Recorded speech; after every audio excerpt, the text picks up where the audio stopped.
Welcome to BW Businessworld. Today we are here at BW Education's Leadership Summit 2023. We have with us Ms. Elora Basumatary, who is Director of MBA Education at Universal Business School. Welcome. Thank you. So good to have you. We are right now talking about how the whole ecosystem of education has evolved right now. Yes. Tell us about your journey with the group. Also, what are your concerning areas right now when we talk about MBA education? Thank you for inviting me here, Business World Education. So I have been associated with Universal Business School for the last 7 years. Yes, and it has been a very scintillating journey, a lot of learnings. We teach the learners, we engage with the learners, but I think we are ourselves learners and we have learned over a period of time. So 7 years I think is a long association, and it also gave me opportunity to contribute in a meaningful manner for the institution, and today we are called Universal AI University. So that is a great achievement for all of us as a team. Now when you say that challenge of today's education, when we come from that particular background, I think the biggest challenge is for the learners to be engaged in the activity. Okay, they enroll for a program, but I think somewhere they have to be engaged in a meaningful manner. And we believe at Universal Business School the 3E principle, okay, ethics, environment and experiential learning.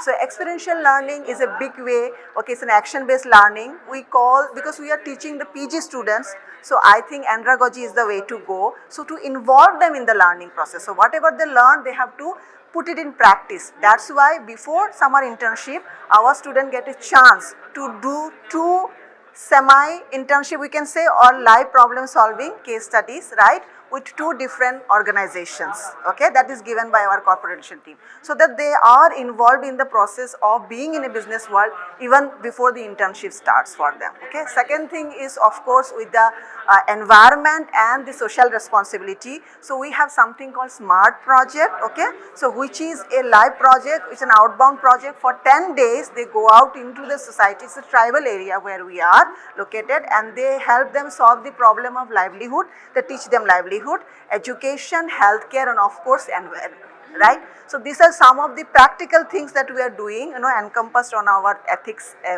environment and experiential learning, which I hope will go a long way for our learners to become successful. That's right. And I must congratulate you for your recent achievement of becoming a university now. When we talk about, stepping into a world that is focused on employability, good employability, and you as educators need to focus on skill building. Yes. Because we recently saw a massive layoff wave across the sectors, be it the big companies or the startups.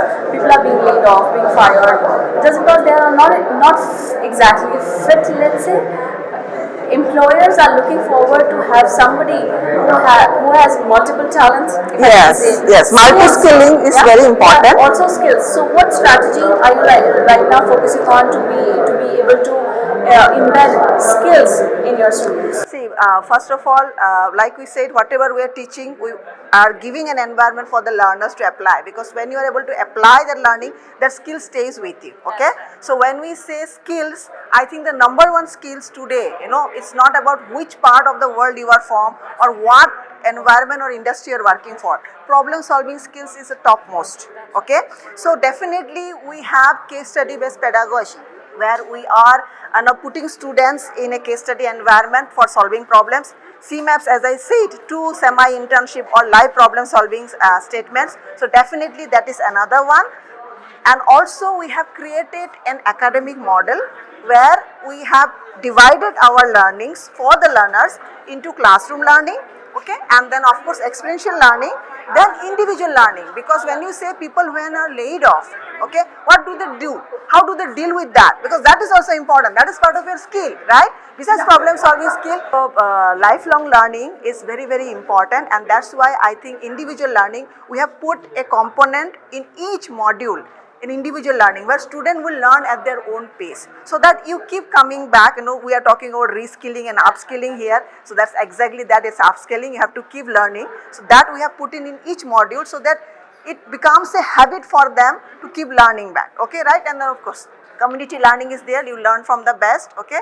And also we have something called, the skill development team, okay, which is talking about the, presentation skills or any other skills that is required for the soft skills, that is required for the interview processes, that's there in place. But I think, problem solving scheme, lifelong learning, these are some of the key skills that you will require to be excelling in this today's world, the VUCA world, and I think we are giving that opportunity for learners to develop that skills. How lovely, how lovely. You have been into this space for so long, with the group itself.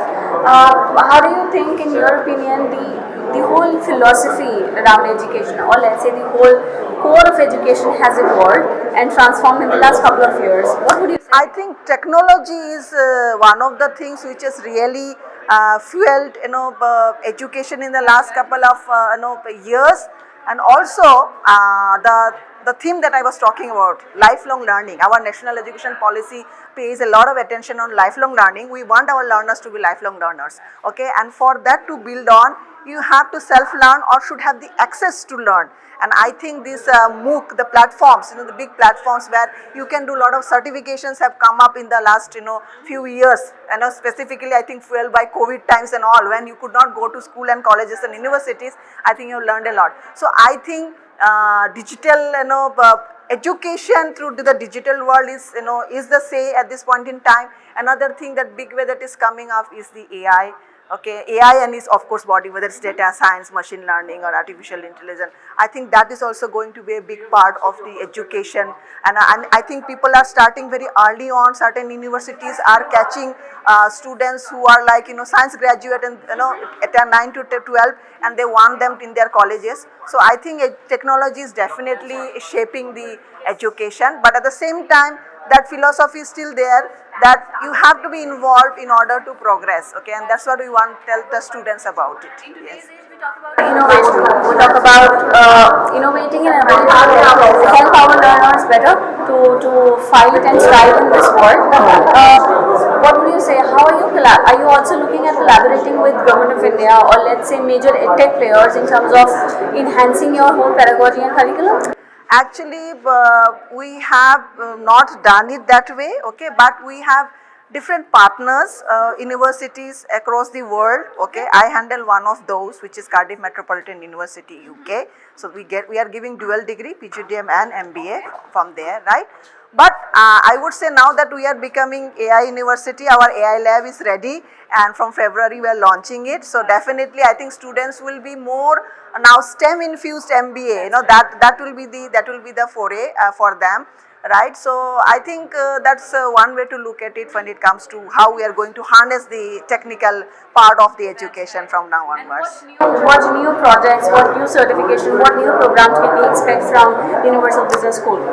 We are looking at some multidisciplinary programs, like could be a BBA with certain technology infused certain subjects like that, okay, or a applied psychology, BA psychology, which we are looking at for liberal arts, School of Liberal Arts.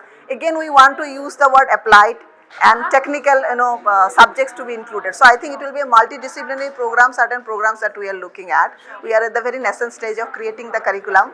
So what is your, as a person, as an educator, what is your philosophy of education? Education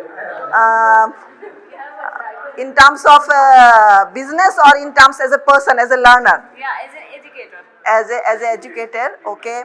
I think today's learners are very sharp, right, and they know what is good for them, what is not good for them, and we should be able to appreciate their thought process in that, where they stand, what they want, and give it to them in a manner which will help them progress. I think that's what we are here for. So good to know. Thank you so much. Thank you so much.